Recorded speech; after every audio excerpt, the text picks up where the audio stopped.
Sindh university Jamshoro में तालीमी साल 2026 तहत बैचलर डिग्री प्रोग्रामनि में दाख़िला लाइ पहिरें मरहले में प्री एंट्री टेस्ट जारी आहे,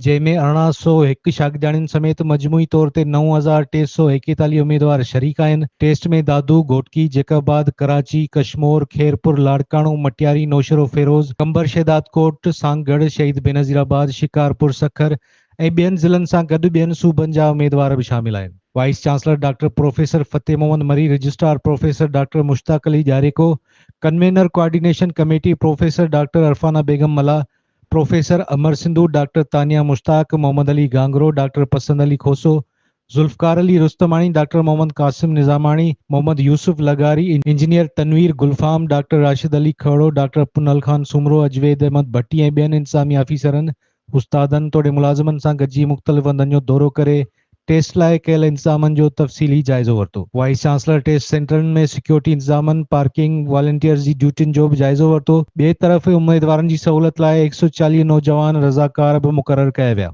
रज़ाकार उम्मीदवारनि खे संदनि लाॻापियल ब्लॉकनि ताईं पहुचण में रहनुमाई करे रहिया आहिनि। ॿिए तरफ़ उम्मीदवारनि जी एंट्री पॉइंट्स ते वॉक थ्रू गेट्स लॻाया विया आहिनि, जॾहिं त कंहिं बि हंगामी सूरतहाल खे मुंहुं ॾियण लाइ 4 मेडिकल कैंपूं पिणु क़ाइमु कयूं आहिनि। यूनिवर्सिटी जे सिक्योरिटी गार्डनि सां गॾु ज़िले पुलिस, ट्रैफिक पुलिस जूं पिणु ख़िदमतूं हासिलु कयूं वयूं आहिनि।